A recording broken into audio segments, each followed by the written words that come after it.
अस्सलाम वालेकुम। मैं उम्मीद करती हूँ आप लोग दुनिया के किसी भी खित्ते में इस चैनल को देख रहे हों, इंशाल्लाह खैरियत से होंगे।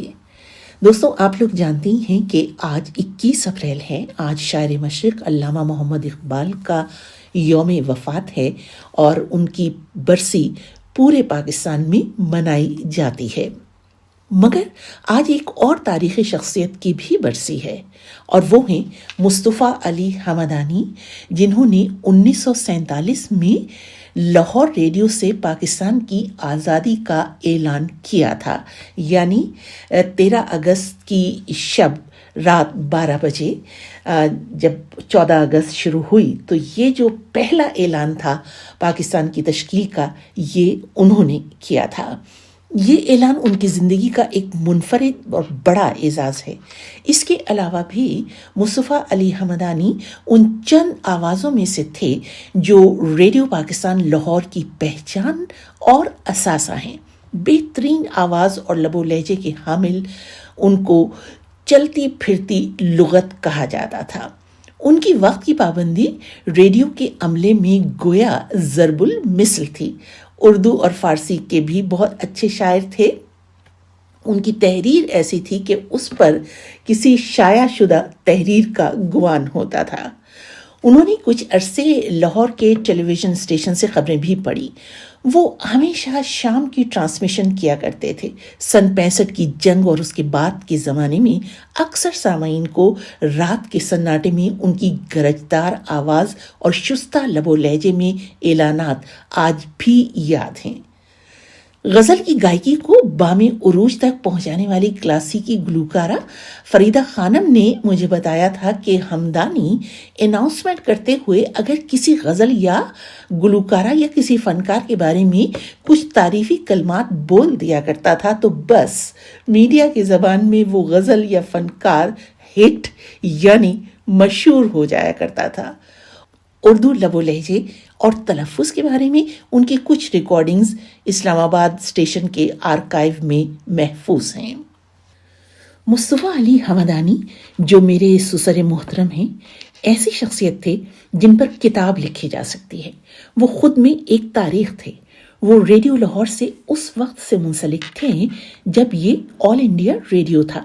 क्या खुशकिस्मती थी कि वो ऑल इंडिया रेडियो लाहौर में दाखिल हुए, ऑल इंडिया रेडियो का आखिरी ऐलान किया और फिर शब 12 बजे अपने नए मुल्क पाकिस्तान के ऐलान आज़ादी और 30 मिनट की आज़ादी की नशियात के बाद रेडियो पाकिस्तान लाहौर से बाहर निकले। तारीख़ का इस तरह से हिस्सा बनना उनके लिए और उनके पूरे खानवादे के लिए बाइस एज़ाज़ है।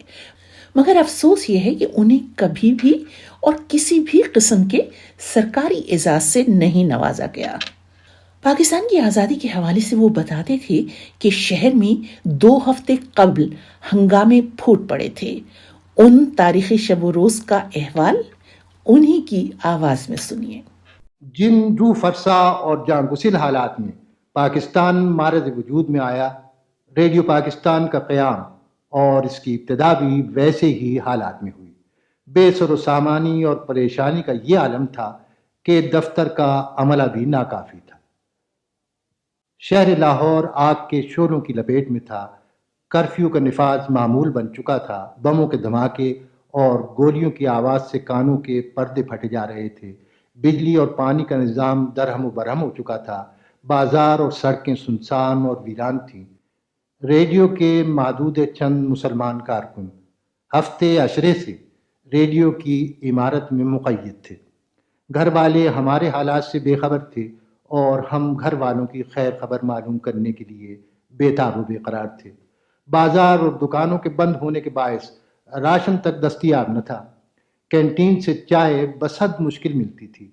नौबत फाकों तक पहुंच चुकी थी। हम लोगों के पास फूटी कौड़ी तक बाकी न थी। ये हालत देखकर स्टेशन डायरेक्टर अहमद सलमान ने अपनी गिनत से हमें 100 रुपया इनायत किया। आटा दाल घी वगैरह हासिल करने के बाद कैंटीन से 2 वक्त का खाना मिलने लगा। लोगों की जान में जान आई। अब वो साथ करीब आ रही थी जिसके लिए मिल्लत इस्लामिया बरसों से चश्म बराह थी। मगर साथ ही ये अफवाह भी ज़ोरों पर थी کہ لاہور پاکستان کے حصے میں نہیں آ رہا۔ میں بھی اپنے دوسرے ساتھیوں کی طرح کئی روز سے ریڈیو کی عمارت میں مقیم تھا۔ خدا خدا کر کے 13 اگست سن 47 کا دن طلوع ہوا۔ شام کی مجلس حسب سابق آل انڈیا ریڈیو کے لاہور مرکز کی حیثیت سے شروع ہوئی۔ 13 اور 14 اگست کی درمیانی رات کو 12 بجے ریڈیو پاکستان کی بسم اللہ ہونے والی تھی۔ ایک خصوصی مجلس کی نشریات کی تیاریاں مکمل ہو چکی تھیں، مگر ریڈیو سے اس کے اعلان کرنے کی ممانعت تھی۔ میں نے 11 بجے رات کی مجلس کا اختتامی اعلان کیا اور اس طرح آل انڈیا ریڈیو کو دفن کر دیا گیا۔ آزادی اور قیام پاکستان کی منزل اب قریب سے قریب تر ہو رہی تھی۔ صرف 60 منٹ کی مدت باقی تھی۔ آزادی کا سویرا ہونے والا تھا۔ میں ریڈیو پاکستان کے پہلے اناؤنسر کی حیثیت سے اسٹوڈیو نمبر 5 میں پہنچ چکا تھا۔ نظریں دیوار پر لگی ہوئی گھڑی کی سوئیوں پر مرکوز تھیں۔ سگنیچر ٹیون بج رہی تھی۔ پھر یکایک اسٹوڈیو کی سرخ بتی روشن ہوئی۔ گھڑی کی دونوں سوئیاں 12 کے ہندسے پر گلے مل رہی تھیں۔ یکایک فضا میں پاکستان براڈ کاسٹنگ سروس کے تاریخی الفاظ گونجے اور ساتھ ہی پورا شہر تکبیر کے نعروں سے گونج اٹھا۔ دنیا کے نقشے پر ایک نیا ملک پاکستان ابھر آیا۔ ریڈیو کے محکمے کے ساتھ اپنی طویل وابستگی کے زمانے میں نے کئی اہم اور تاریخی اعلان کیے، مگر قیام پاکستان کا وہ اعلان جو میں نے 13 اور 14 اگست سن 47 کی درمیانی رات کو 12 بجے کیا، میرے لیے سرمایہ افتخار ہے اور عمر بھر سرمایہ افتخار رہے گا۔ وطن میرے لتے آباد رہے، شاداب چمن کے